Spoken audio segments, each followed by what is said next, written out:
I didn't really think about it, but I guess I wouldn't, because once again, it's that idea, like, would you include them in your life? Would they really be part of your life, or are they going to live their own life? And are you going to stay in connections? Are you going to be like, oh, what if I did that for my life? Or your clone's thinking, oh, I wish I had your life, and then maybe he kills you or something like that, like a.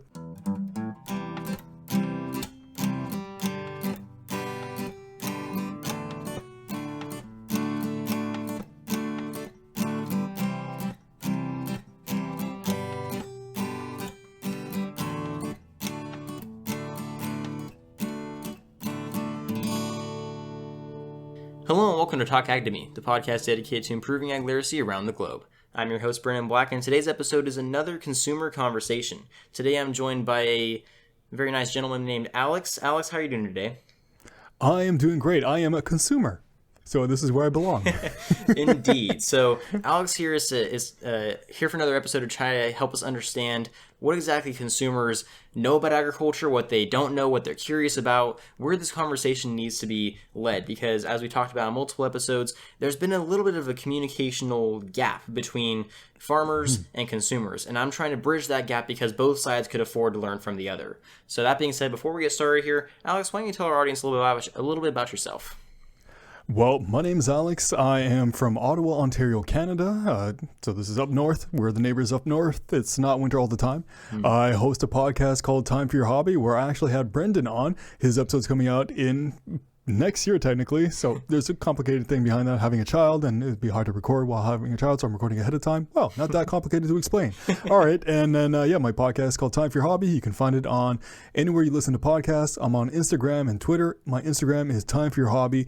My Twitter is TFYH Podcast. Look at that. I got that on the first try. Wow, very impressive. I'm patting myself on the back for that one.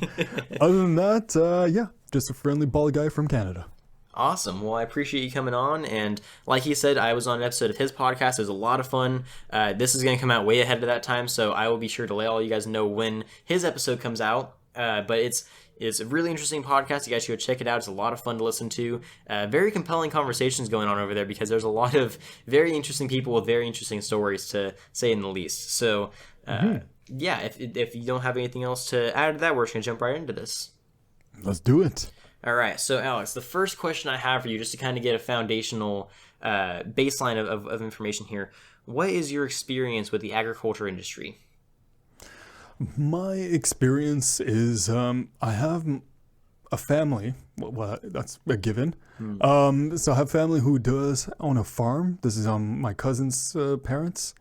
And then I've been to it a few times. When I was a school kid, I used to go to like an experimental farm, which was the name of the area, and there's just farms there. So I have like the school trips experience and having family who have a farm and going on the farm and seeing how they do it, but not in great detail. So that's my extent of farming. Awesome. And agriculture. So a general idea of the industry, at least, you have a basic understanding of the production of food, maybe not all the basics or the details, but the fact that it exists.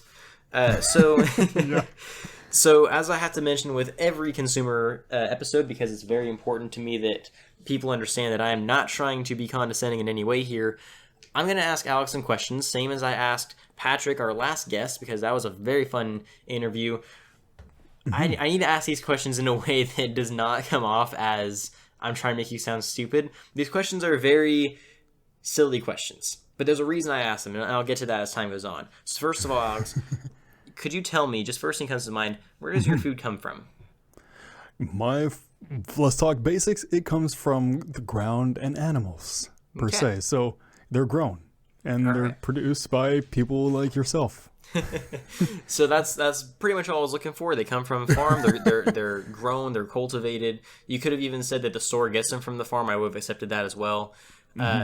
A lot of people, and I'm going to throw a bunch of statistics your way because, like you said, it's like a game show. We're going to have some fun here. Roughly, and this is a study as of about 2011, so I would love to see the updated version of this. It's a little old, but roughly 72% of Americans know little to nothing about agriculture. They believe that their food just kind of shows up in a grocery store. No. Really? Yes. Yes. No. And I can't tell you how many people I've actually met that have had that same reaction. both your reaction and they've had the genuine reaction of, what do you mean our food's grown in from the ground? So, oh no.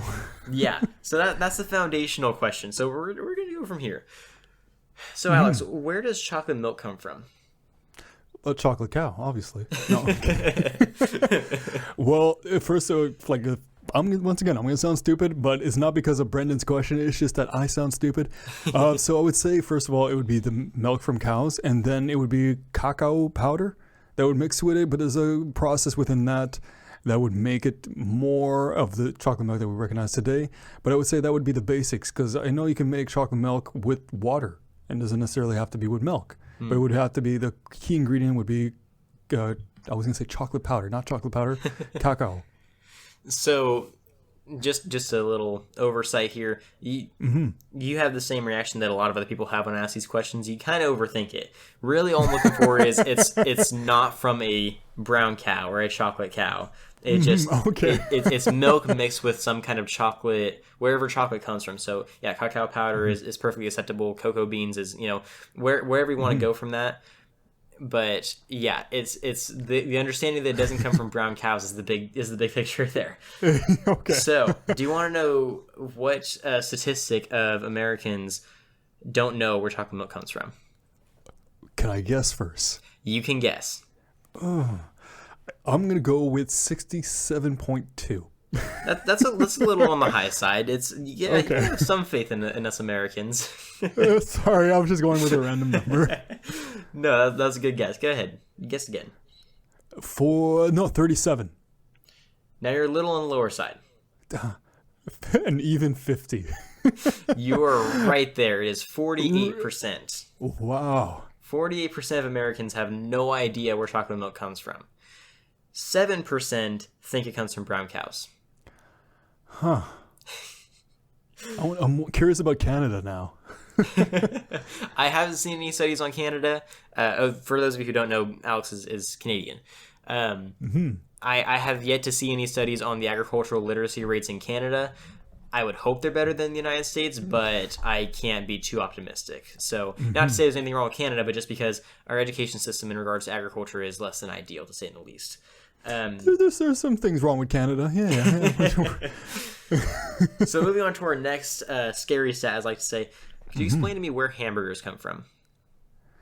Well, depends on what kind of meat you would want to use. Some people do turkey burgers. Some people do hamburgers, which are from cow, and they would grind up the meat. I'm trying to keep this as simple as possible. Yeah, no. And sometimes they just grind up everything from the cow, right? Yep. Yeah, no, that's perfectly accurate. It comes from beef, comes from a cow. That's perfectly fine. Turkey burgers are acceptable answer. That's an alternative form. 20% of adults, I don't know what demographic they're looking at here, but 20% of adults don't know it comes from beef. They think it comes from pigs because it's a hamburger. Oh no. And my final one for you.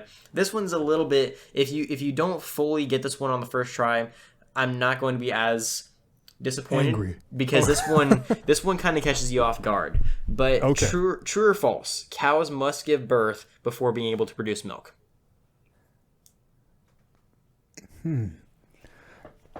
Well, I'm going with human basic instincts. I would say true. But I feel like the answer is false. And I know I'm overthinking this because, hear me out, this is a weird thing, but apparently it's been told that apparently men can lactate as well. So basically, yeah, so I'm because just a motherly instinct, it's something with the body, because the brain is a powerful thing, so it can trick you to think. And like some women, their brain tricks them in being pregnant, and the body goes through that whole process of being pregnant, but there's no baby inside. So I would say true. But I feel like the answer is false. But I'm going to stick with true. So your initial response is correct. It is true. Yes. All mammals, in order to produce milk, have to give birth first, or at least be pregnant. So that's a common. Like I said, I'm not quite as disappointed with that one because that's you'd expect most people to kind of have a basic biology, basic understanding of biology, and you just say, oh yeah, mammals have to have to have a baby to produce milk. But at the same time, most people don't tend to think in biological terms off the top of their head. Like if you just say, where's a hamburger come from? Cow, first thing that comes to mind. But if I were to say cows have to produce milk or have to have a baby to produce milk, right? you're not thinking biologically right off the top of your head. So I don't get quite as disappointed with that one, but it is true. They have to produce a baby before producing milk. So that is the end of our game show. Those are the questions that I have heard ridiculous answers to. I'm actually going to throw in a bonus question here. Can you tell me the difference between a cow and a bull? Well, a bull is male. Correct. And a cow is female. Correct. And that is all you need to say. Yes, that was my shortest answer. So I have heard many responses to that question, some slightly more accurate than others. This is kind of an interesting question because I'm curious to hear your response to it. Can cows grow horns? I would say no. So that's a common misconception. Cows actually can grow horns. Horns are a breed-specific thing, not a gender-specific thing.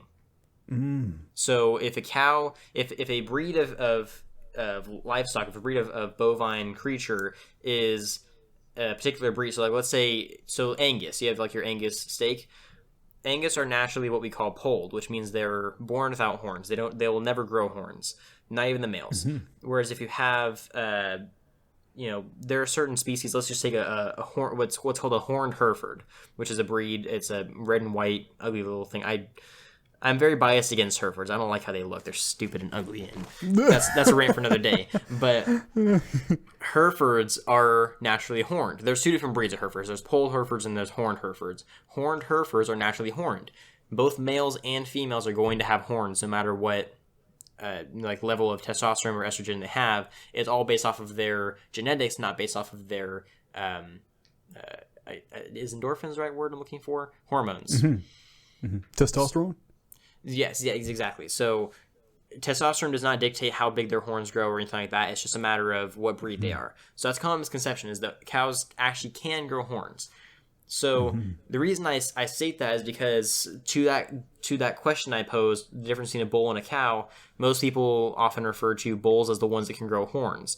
I've also heard that bulls are the ones that are more aggressive, which is also true, but not exactly the answer I'm looking for. There can be tame bulls and there can be mad cows. But what you tend to see is people have at least like a general understanding of the fact that bulls and cows are different, but they don't associate, like I see people who think that bulls and cows are different animals. And they're not different animals. They're just the gender differences of the same breed of a particular species of animal. So it's like if you have a what's a good example? So like with chickens, like a female chicken is called a hen, and a male chicken is called a rooster. Those are gender terms that are assigned to the differences between the biological sexes in those species. With cattle, it's bull and cow. A premature cow that hasn't had a calf yet, she's called a heifer, and a bull who has been castrated so he can't reproduce is called the steer. So and a young is called a calf. So there's all these different gender terms that are associated with these things, and people tend to see them as different animals entirely instead of just different categorizations of the same animal. So I just want to cover that. And the most ridiculous answer I've ever heard of that is bulls eat meat and cows don't. No, wait, what? I had somebody legitimately answer that question one time that way, and I was like somewhat concerned for their sanity because I was like, I don't know what bull you're seeing that's eating meat. I'm very concerned if a bull is eating meat. I would be concerned as well. But yeah, so that's it for our double money dash round of ridiculous questions that I've heard ridiculous answers to. So now we get into the actual meat and potatoes of the interview here. So you mentioned that you had at least somewhat of a knowledge of agriculture growing up. That you had cousins or family members that owned farms. Do you know much about what their operation consisted of? I know they had cows, they had horses. The cows were free, so they weren't like in a barn. So they were roaming free in a pretty large field, and they weren't necessarily used too much for milking. It was just I didn't actually ask them why they used the cows. They didn't kill them off either. They're just to have cattle and just have. Once again, I am very not knowledgeable on why they had them, but it was cool. They had them. I didn't really ask too much. Other than that, that's my extent. I know basic agricultural questions. If and when you're gonna ask, And yeah, see that segue word. And yeah. Yeah, no, I think that. So what you saw, most people, or I shouldn't say most people, there are some people that like to just have pet cattle just to have them. They're more like trophies than anything. They're kind of just to make their house look prettier kind of thing from what I've gathered. Some people like to just have them because they're nice to have around. But the massive majority use them for commercial purposes, for selling milk, for selling meat, for slaughter purposes, for reproduction purposes. Usually they're not kept as pets, but occasionally you get one or two that are kind of just kept around the house, or maybe you have a herd of 10 that get to kind of just hang out. But yeah, so that's not an uncommon thing. So, have you seen any discussions of agriculture or farming or any of those related topics in social media whatsoever? Oh yeah, all the time. What kinds of things have you seen in particular? Well, I see a lot of stuff about, let's say, the economy coming into play and how a bunch of lands are being replaced with, let's say, giant factories and stuff like that, and reducing the amount of size of land for agriculture, which is kind of disappointing because without agriculture, we're not going to be here. It's it's rooted in our system. We have to not neglect the actual sources that makes us live. Yeah, so the issue that you're talking about right now is commonly referred to in the ag industry as urban sprawl or urbanization. And basically it's the idea that agricultural land is being converted into urban use, which is in many cases it's acceptable. We need more developments for housing. We need more availability for people to be able to run their businesses.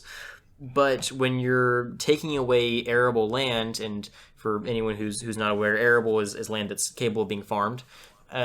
When you're taking away arable land for those purposes, and we're down to a point where so little land is arable anymore, it gets to be kind of dangerous to play that game. So one of the big concerns with agriculture right now is in the next 30 years, our population is supposed to increase by a dramatic amount. So we're about 8 billion people right now, pretty close, like 7.9 billion people right now. By the year 2050, we're supposed to be at nearly 10 billion people. Oh, jeez. So we're supposed to go up another 2 billion, and we have even less food, even less land, even less resources, and we're having higher regulations, higher taxation, the economy's falling apart. Farmers are under a lot of stress right now. So it's kind of a difficult game to play right now to figure out what are we going to do to make sure we can feed that growing population. And urban sprawl is definitely at the forefront of a lot of farmers' minds, because you have a lot of farms being taken out for urban development. You have a lot of farms being taken out just because they can't stay competitive in the economy right now. With everything going on with the world, a lot of farmers are kind of falling out of their seats. They're not able to make enough money to keep their families fed and healthy, so they have to sell off their farms. And it's kind of, as a kid who grew up in an ag community, it's very disheartening to see that. And as someone who is very aware of the danger if we do not keep agriculture around, it's very somewhat terrifying, to say the least, that could be a potential future. And I don't think it will be. I think that agriculture will prevail, because I think eventually people are going to realize without agriculture we have no food. But the struggles that they're going to have to face over the coming years are definitely very daunting ones, to say the least. So that being said, you mentioned, actually touched on a little bit of my next question, which is what issues have you been made aware of that are facing the agricultural industry nowadays? Well, the urban expansion as well. That's probably one of the biggest ones. Global warming coming into play, and drying up crops and stuff like that. It's and for me personally, global warming exists. The idea of like the pollution of the air, pollution of water. What was it a couple of days ago?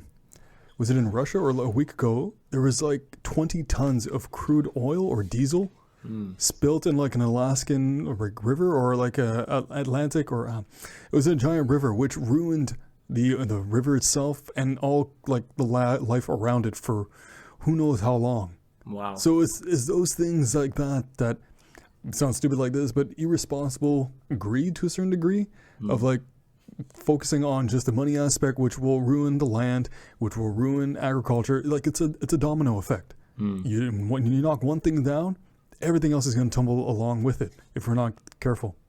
Yeah, no, absolutely. And you have an excellent grasp on that concept, and for that I'm very grateful, because that's That's a big issue right now that agriculture is facing that a lot of people aren't fully aware of. Agriculture kind of receives a lot of, I don't know if hate's the right word, but a lot of disrespect because they're accused of all of the environmental issues going on right now. And more often than not, the agriculturalists are the ones fighting against those environmental issues because it's those issues that are keeping farmers from farming. And anyone who says that, I mean, there are certainly some farmers who farm because it's profitable, but the way the economies are going right now, anyone who's farming to make money is dangerously stupid because farming is more or less gambling at this point. You're playing that game because either you're passionate about it, because you see a future in it, because you see it as valuable and important, because it's part of your family. But I don't know any farmers who are farming because it makes money. And that's the dangerous part right now is a lot of people don't realize. They say that farmers are just in it to make money, and there's certainly some that are doing very well. But my argument to that is if you make so much money farming, why aren't more people doing it? Why aren't more people going into farming? I mean, obviously, if it's that profitable, you would think that agriculture would be one of the leading educational focuses of a lot of different people, and nobody's going into farming because it's terrible. It's so hard to stay above water in today's economy with the environmental regulations going on, with the agricultural regulations going on. Like, there's so much that's damaging to the industry that it's somewhat disheartening when people say agriculture is to blame for all of the issues in the world. There's certainly things that the agricultural industry does that can be improved upon. Don't get me wrong. Every industry has its faults.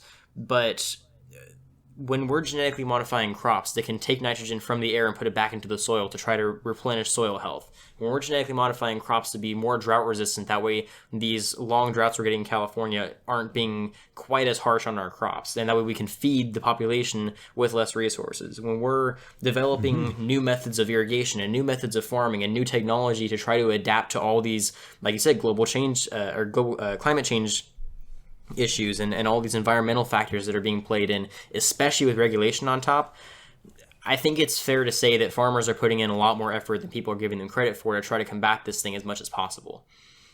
One of my great mentors, sorry, I don't mean to cut you off, but one of my great mentors always used to say that farmers are the ultimate environmentalists, biologists, veterinarians, economists, mathematicians. They wear so many different hats because they have to keep their crop alive. It doesn't make any sense for them to try to neglect that or to intentionally hurt their animals or the environment, because putting that much stress on any factor that their well-being and their livelihood depends on is just not intelligent from an economic point of view. But anyways, what were you going to say? Well, I was going to say on that point where you see in the news if farmers GM are carbon footprint and stuff like that. What I was going to say is that the news nowadays, what they do is they always pick on the people who exaggerate everything. And you're always going to get, for every one farmer who does horrible stuff and is greedy, there's 20 farmers, or I don't know the exact number, but they tend to always focus on the radical farmers in a sense. And so I always it's the same for you. You always try to figure out, okay, well, they can't all be like that, and it's you gotta think of the multiple perspectives and how it works. And also another thing that is very popular nowadays when we're talking about farming and agriculture, it's a big word people are using: GMOs. Oh, this has GMOs. I honestly think, well, like you were saying, your agricultures and farmers and people like you are trying to find ways to help humanity survive and figure out more efficient ways to do it, and I'm all for it. Yeah, no, absolutely. And you hit the nail right on the head with that one, that they just take the most extreme cases possible and they blow it up to massive proportion and say, this is all farmers. And that's the thing that aggravates most farmers in the community, is that they're being painted with a red X when they haven't done anything wrong. And nobody's ever going to report on a good farmer doing a good thing, because that doesn't make good headlines.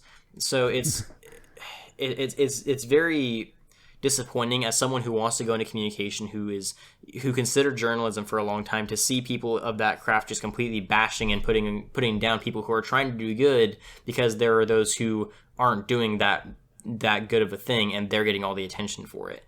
And you see this a lot with animal rights, and I don't mean to go down the whole political issue of animal rights, because that's a long rabbit hole, but we can touch on it briefly if you have any questions on it. But basically, animal rights has this exact same issue. They pull instances of farmers, which are very few and far in between, that are mistreating their animals. And any farmer who raises animals unanimously agrees that those animals are to be treated with the utmost respect, that any farmer who sees another farmer mistreating his animals immediately disassociates himself with that farmer, because it's not in the farmer's moral code, it's not in their financial best interest, it's not in anything.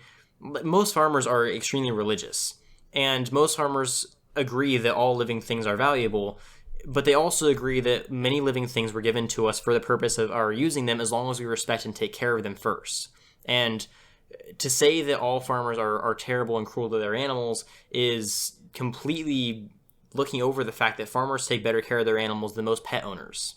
And so it's kind of like I said, I don't want to get too far into that topic on just because I can go for a very long time on that, because that's a topic I've done a lot of research on, and it's a topic I'm very passionate about because I grew up in animal agriculture. But it's one of those same topics of taking the worst instances and making that the normal on media, and it's kind of disappointing. But and it applies for everything. Literally, exactly. Like, they'll take the worst podcaster and like, all podcasters do this. What? Exactly. No, and but that's, it is a very, very deep rabbit hole indeed.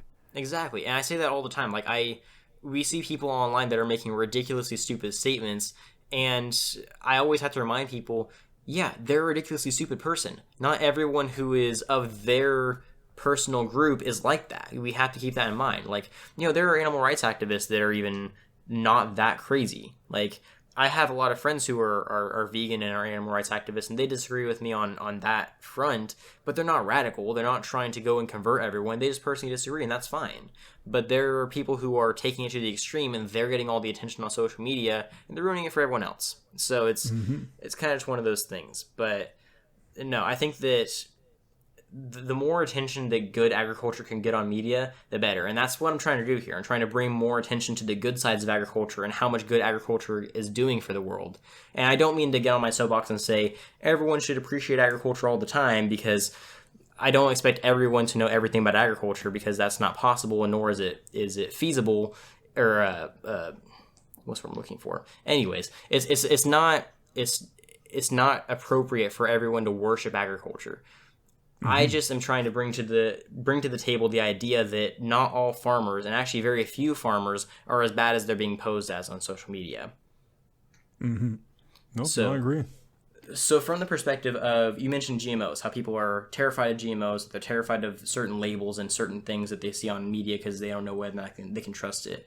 Is there anything that you've seen in regards to agriculture, in regards to food labeling, in regards to anything regarding that aspect that you have fears or concerns about, or that you know people who have fears or concerns about? I personally do not have fears and concerns about it. Like, I find it interesting, like humans trying to find a way to improve, and some things work, some things don't work.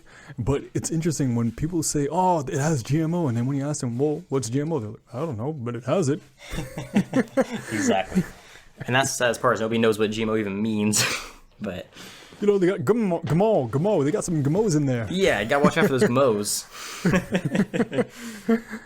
No, but no, it's definitely, and I could go a lot of directions with this episode, and I'm trying not to, because there's so much to talk about. But GMOs are one of those things that, because people don't know much about it, they automatically are scared of it. And that is, in my opinion, the wrong attitude to have about most things. Don't assume how you should feel about something until you've done your research and until you know everything about it. Not everything, but until you know enough about it to make a definite opinion. And there hasn't been a single citable study to date that, since the release of GMOs back in 1996, that has said anything but positive things about GMOs. There's never been anything that said there's any negative possibilities. There's never been anything that says the GMOs could potentially cause health risks. There's things that say they're a newer science and they could potentially have a health risk in the future that we don't know about. But that's the same is true with every science. The same is true with vaccines and antibiotics that we use. Like, that's not a fair argument, in my opinion, at least. But No, anyways. I completely agree. Ignorance is bliss. Exactly. So I'll get off my soapbox now. But so I want to talk about a couple things before I let you get off here, because I know it's getting late for you over there. But first of all, do you know the process of farm to plate, of how each step it goes through before it reaches? And this goes true for every commodity. They all go through a similar process. There's minor differences between each commodity, but they have general steps that they take.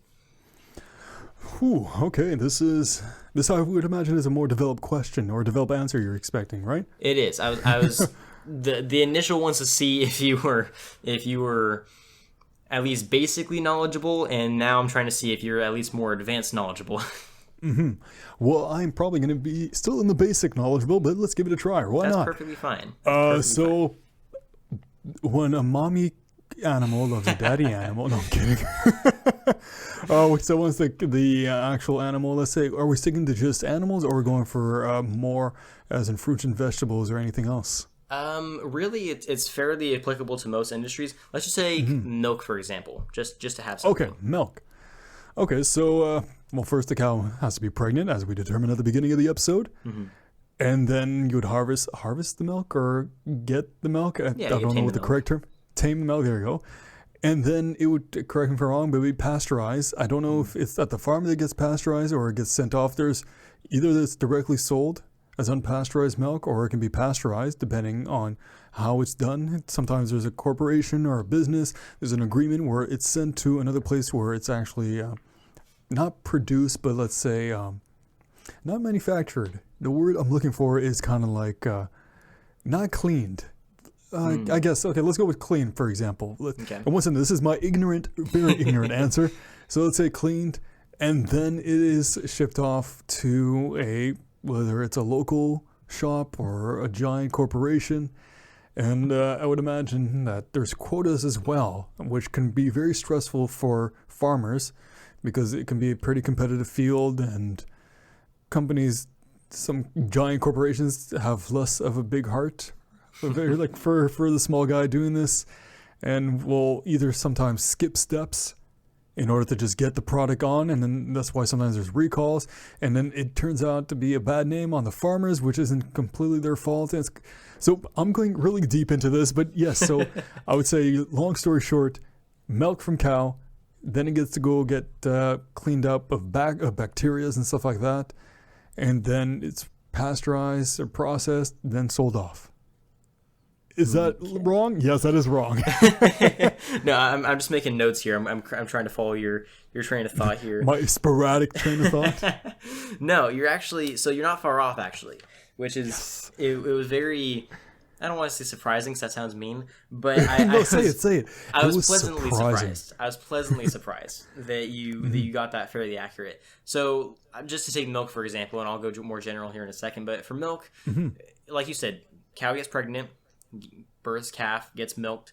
They obtain the milk, put it in a tank. It gets put to a certain temperature, which I believe every dairy has a different temperature. Basically, they're super cooled, and that's for preservation purposes.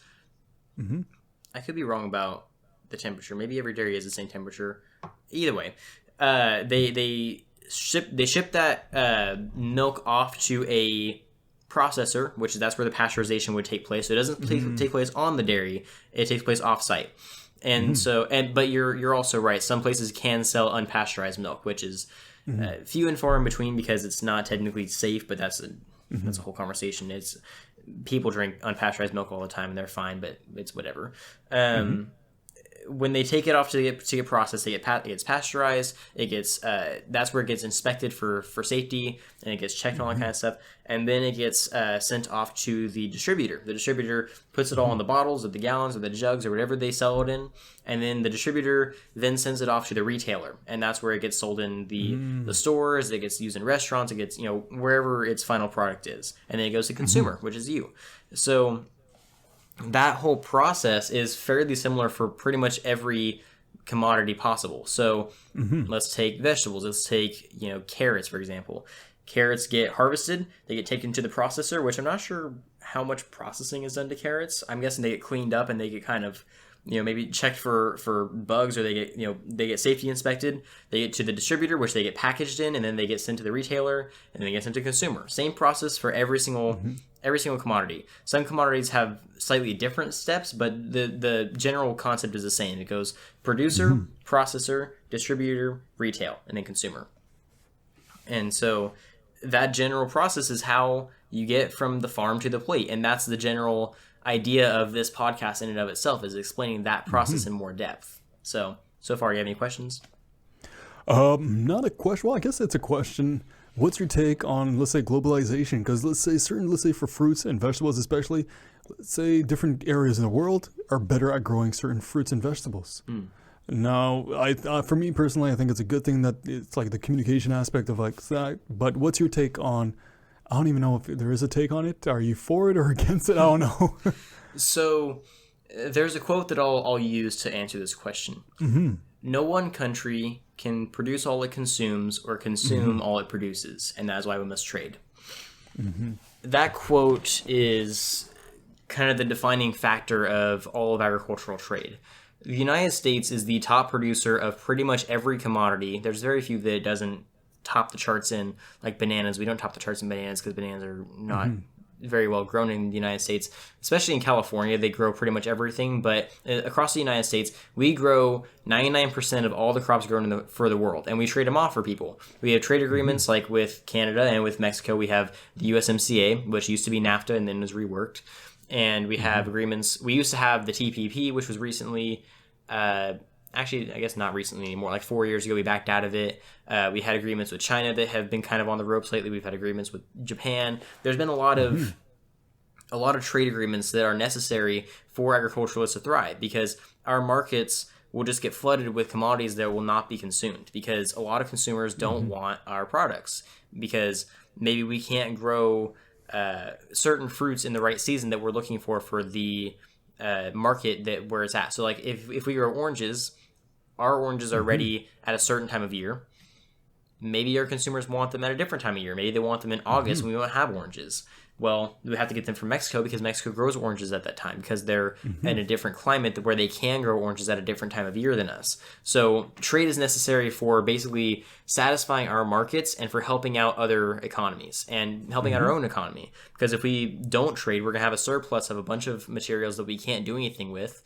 And then we're just going to be kind of eating our money at that point, because we're wasting all this time and resources to produce food that is going to go to waste. And so I think that not only is trade helpful and beneficial to farmers, but it's absolutely vital for the continuation of mostly our economy and the economies of those we trade with. Well, we have a surplus of snow in the winter. We wouldn't mind, giving that up. Hey, we will take it over here in California. California is in desperate need of water. We will take whatever we can get. It'll come in solid blocks of ice, or it might be melted by that time. Yeah, if it hits California around like March, it'll be melted pretty quickly. But yeah, so that's to basically answer your question. Global trade is absolutely a necessity. But I'm not sure what your understanding is of global trade, or what your stance is, or it seemed like you were pretty much for the idea of it. Absolutely. Yeah. Okay. Well, it's kind of like, to put it in more relatable perspectives for, let's say, people who are not in the agriculture, it's like saying you have different friends, you have different relationship with people. You're not going to get every single thing from one person. It's like, maybe you have a friend that likes playing video games, but maybe they do not like skiing. Well, that's fine. Maybe you have another friend for skiing. Like, you're not going to have somebody who is identical to you. That'd be insane. If so, it's a clone. And I don't think unless we're talking about Dolly the sheep, I don't think we're cloning anytime soon. Well, cloning is an aspect of agriculture that's somewhat controversial, but that's a whole other topic. I'm sure you've done studies on that as well. I have. I've actually given speeches on cloning before. Cloning is one of those things. Oh, sorry, go ahead. I was just going to say, not related to agriculture, but if you were able to clone yourself, would you do it? So actually, it's very funny you say this. Yesterday, I had practice for the speaking team that I was telling you about that I coach, and I was meeting with my fellow coaches, and we had this whole long conversation about cloning, and I have no idea where it came from. We were just like, would you clone yourself? And we had this whole discussion about like the ethicality of it, whether or not that clone would still be considered an individual or if they're just part of you. Like, is it ethical to have a clone and then harvest their organs if you need them, kind of thing? It was like a whole thing. I think at the end of the day, we all kind of agreed that to create a clone for personal use is unethical. If you were, I think that I would be interested in creating a clone just for the purpose of seeing myself outside of my body, because it'd be weird.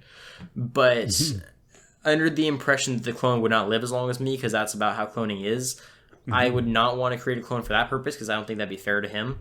But I don't know. I'd be interested to see. Because I also made the argument that the clone would not be identical to you in every way possible. He'd be genetically identical, but his experiences would be different because you can't replicate experience and memory. That's all electrical impulses throughout the brain. So basically, he'd have to start fresh, and you have to teach him everything from scratch, and he'd have to go and learn his own thing. And everyone perceives things differently. So even if you were raised in the same household as your clone, they might have different perspectives on things than you. I mean, look at your siblings. Yep. Yeah. Even twins. Exactly. So, yeah, to say in the least, I would probably not clone myself. I think it'd be an interesting experiment. I'd love to see where it would go, but I probably would not do it just because I don't feel like dealing with a clone and the ethicality of it would be complicated. But what is your take on the cloning aspect? I didn't really think about it, but I guess I wouldn't, because once again, it's that idea, like, would you include them in your life? Would they really be part of your life, or are they going to live their own life? And are you going to stay in connections? Are you going to be like, oh, what if I did that for my life? Or your clone's thinking, oh, I wish I had your life. And then maybe he kills you or something like that, like a sci-fi movie. It's one of those things, like, you never know what happens. And then there's the other question, would you clone just for body parts? Let's say you were... Because let's say something fails, so you have to amputate your arm. Would you have like a cloned version of yourself for an arm? It sounds weird. Then once again, this is a very moral-esque topic, and it's no longer related to agriculture, unless it's agriculture of humans, which is, oh boy, okay, this is... That is a very complicated topic. Yeah, I'm sorry. And as far as I'm aware right now, that is not up for discussion in the agricultural community, but things may change in a few years. We'll see. I don't know. But no, on that same idea, though, are you familiar with some of the new technologies and techniques that have been introduced to agriculture? And the context I'll give to that before I get your answer is that often in agriculture, from what we've seen from consumers often assume that the average farmer today is, old McDonald. He's wearing his overalls with a straw hat and his pitchfork, and he's going to milk his one cow. And agriculture is extremely technologically advanced, and a lot of people don't realize that. So do you have experiences with this technology? Do you know what kind of tech we use in agriculture? Do you have some examples maybe of your favorite tech that we use? So I'm not very knowledgeable, but I would imagine, yeah, absolutely, that it's not like they're stuck in the 1700s. Or absolutely not. Computers are used to determine whether the soil, learn a lot more stuff. Like, it's devices that I don't use, but I would imagine devices that are very helpful. It's like for fishing, where you have radars that can pinpoint the exact location of fish. Like, let's say you have I don't even know what to say. Like, we were talking about this beforehand. We're talking about a little bit about AI in agriculture and if it's implied. Now, is that a thing where you would be for it or against it when it comes to AI? Just the idea of all right, well, this computer has this prediction, but I do not agree with it. Is it something actually the best question to ask, and I'm throwing this back to you, is I'm trying to figure out, where is the future of agriculture? Will it be actually replaced by computers or AIs? I personally don't think so. I think that the future generations of agriculturalists are somewhat bleak right now. It's a little hard to convince kids to go into agriculture, especially with everything going on as it is. But I think agriculture will always be a human-dominated industry. And there's a few reasons for that. So first of all, when I said earlier, I mentioned how agriculture uses robots and they use artificial intelligence. And the reason I have to specify artificial intelligence is because AI means two different things in agriculture. So you have artificial intelligence and you have artificial insemination. Ah, yes. which I'm not sure how familiar you are with artificial insemination, but I have not tried it myself, but I mean, well, it's a very useful and important tactic used in agriculture. It's a lot safer than letting the bull just mount the cow because one of them might get hurt or both of them might get hurt. The cow might not take, and the bull might have to do it again. You have the chance of the bull, just doing stupid stuff to stupid cows. So like having a bull in there with cows in the first place is not safe all the time. It depends on the situation, but there's a lot of reasons why artificial insemination is safer and healthier for the cow. But I'll go over that in a minute. But with artificial intelligence, a lot of the uses we're seeing for it are less like you see in sci-fi movies where it's like a voice like Jarvis in Iron Man where he's controlling the entire house. You don't have sentient computers that are controlling the entire operation, but you do have computer programs that are somewhat intelligent in the sense that they can predict certain aspects of the farming practice, and they can implement things that will help make the farmer's job easier. I'm trying to think of a specific example that I could give you. Before I get to that, let me just talk about some of the other things that we have involved in as far as ag tech in terms of hardware. So we actually have one of the things that people don't realize about agriculture is that a lot of the drones that are available today, the highest tech drones we have, I mean, besides military grade, obviously, is used for agriculture. Agriculture uses drones that are much higher tech than what we have today in the consumer, in the public. People don't get access to the kinds of drones that farmers get access to. And it's kind of an interesting topic to discuss because people don't even realize that farmers use drones. And drones can be used for a variety of things. They can be used for, instead of crop dusting, they can be used to basically crop dust on a minuscule level. If there's just like a certain area of your field that you want to crop dust, you don't have to have the plane fly the entire way over the field. You just have that little drone go out and crop dust that little area just to get a few plants or maybe just even one plant. And that can save you from having expensive pesticide residue all over your crops that you don't need to have there, and you're not wasting money that way. And drones are kind of part of a larger system of agriculture called precision ag, which is a newer development in agricultural technology that involves taking scans of fields and reading heat signatures to find where insects could be so that way they know where to spray, knowing what the soil composition is in terms of how much nitrogen is in the soil and how much of this and that and the other thing is in the soil to make sure it's healthy. Like the amount of precision in this technology is like almost to an impossible scale. They use technology that is not even heard of in most other forms of industry because it's not only is it not useful, but it's just something that they hadn't even considered before. And we're seeing kind of a unique instance of farmers having to partner up with computer scientists and technologists to create a new wave of agriculture that's actually commonly referred to as agriculture 4.0. So I'm not sure if you're familiar, but agriculture has gone through about 4 major revolutions. We're actually in the middle of the 4th one right now. And so the first revolution was agriculture first becoming a thing. Instead of just hunting and gathering, we started to cultivate our crops. The second revolution was the maximization of that level of production, being able to use technology like tractors and plows and horses to harvest our crops more easily and using tools that were a lot more efficient than what we had before. The third revolution, also called the Green Revolution, was when chemicals came into play. We used fertilizers, we used pesticides, we used herbicides. We had all these different chemicals that were improving our ability to farm. Now we're in the fourth revolution where we're getting into mechanized agriculture. That's where we have more robotics, we have more involvement with technology, we have higher advanced computer systems than have ever been seen in agriculture before. It's kind of incredible. And we have robots that milk all on their own. We have basically the cow steps into the milk parlor. There's a pressure plate. I'm not fully familiar with how all the technology works. I just know that it exists. But I'm assuming the cow steps on some kind of pressure plate that activates the machine. It knows exactly where the cow's udder is, and it attaches the milk machine perfectly, and it makes sure that cow is nice and healthy, and she like it does a whole like diagnostic check while it's milking her. And it can tell you if that cow is sick, if she's having issues, how much she's walked. They have actual sensors and tags that they keep on their cows that tell them how many miles they're getting in for the day, like how many steps they're counting. It's kind of insane the amount of precision involved in this kind of stuff. So that's kind of a long-winded way to address your point, but I just wanted to kind of give a pretty good understanding of what level of technology is being incorporated. And that's just baseline stuff. I mean, there's way more that I could talk about, but that's just kind of the stuff that tends to catch people's attention. And as far as artificial intelligence goes, you have GPS that now is able to help tractors basically drive almost autonomously, where they can go through fields without having to have a driver. They know exactly how to get there because they have a GPS that's tracking them the entire time.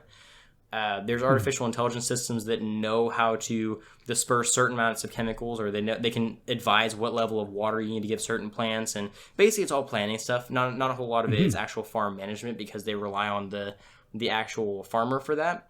So I don't see a technological takeover in the sense that all farming is going to be technological, because there's a lot of fruits that they can't harvest mechanically. Oranges, peaches, plums, pears, blueberries, strawberries, a lot of those more delicate fruits, they have to be hand-picked because they don't have any machines delicate enough to pick them without damaging them. So that kind of thing is what gives me the idea that a lot of agriculture is going to have to stay in the hands of the humans, at least for a while. So sorry for the very long explanation to that, but No, it was perfect. It was perfect. So on that subject, though, is there anything that I mentioned that you had more questions about, that you wanted to hear more about, anything you're curious about, anything else I can address for you? Questions. This is a really stupid one, but I've heard a misconception. It's like really stupid that cows cannot go downstairs. You know, that's not entirely true. Okay. The context of that's kind of difficult to explain. It depends on the stairs. Oh, okay. So I don't really know. Like, I've never tried to take a cow downstairs, but I know that cows are capable of going up and down steps. It's usually only 1 or 2 steps at a time. So it depends. Like, I don't think a cow's gonna be going down an entire flight of stairs because, for one, they're extremely heavy, so they're gonna fall over just from the heavy weight. I'm not sure what biologically would keep them from going downstairs. They go down slopes. I mean, they can walk down a hill just fine. So I can't imagine that going downstairs would be much different in terms of the incline or decline, I guess. But I've heard that before, and I never knew like where that came from because I'm not really sure what the context of that is. But yeah, that's all I can say on that matter. Yeah, that was my only question. Like, you answered all the other ones. I was trying to think of like, okay, another clever question, because I asked questions about like computers and AI and the future of that, and I'm like, oh crap, okay. Cows going downstairs. It's been a question on my mind, and I feel like you were the best person to ask. No, that was definitely a fair question. You know, I'm here, like I said, no such thing as a stupid question. I'm here to answer any and every question relating to agriculture, especially cows, because they're my favorite. You know what? You did a fantastic job, and I'm honestly so happy you had me on for your second podcast as well. Yeah, no, I'm definitely glad you were able to make it. I don't think I have anything else I wanted to address with this. Do you have any other questions about agriculture in general? Any questions about anything I've talked about today? Anything I can clarify for you? When is your next TED Talk? See, when I told you in your episode that I want to do a TED Talk, this is what I was talking about. I can just talk forever, and it's enough. It's a lot. Well, if you ever do one, I'm going to share it with the world. I appreciate that. But no, I really appreciate you coming on this podcast. You certainly didn't have to. I remember when we did our talk about a week ago on Voice Hub, we talked about all things how to start your own podcast, and you blackmailed me into being on your podcast. So I said, only if you're on mine. And then I happened to throw in the idea of like, if you want, you can be on the ag one too. And then you were like, okay. So I wasn't sure if I was like just guilting you into doing it because you didn't want to say no. But no, I'm very grateful that you came and helped out. It's a very fun conversation. I'm sorry if I took the stage a little bit too much. I know this is supposed to be your platform, but I feel like I did an okay job answering your questions, I hope. Yeah, no, you did a fantastic job, and you informed me so much about it. And no, don't ever say sorry on your own podcast. That's like, sorry for having you as a guest. No.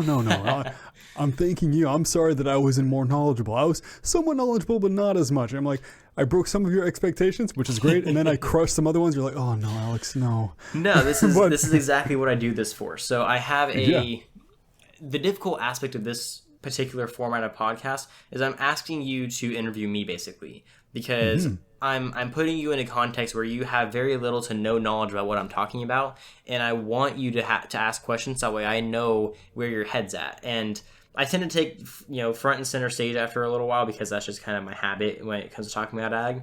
But it's one of those things that, like, it's hard for me to ask you questions because I don't know what you don't know. I don't know what you want to know. I don't know what you're curious about. So it's easier for me to just let you ask questions or make silly comments, and then I address them, kind of thing. So I honestly cannot thank you enough for having me on.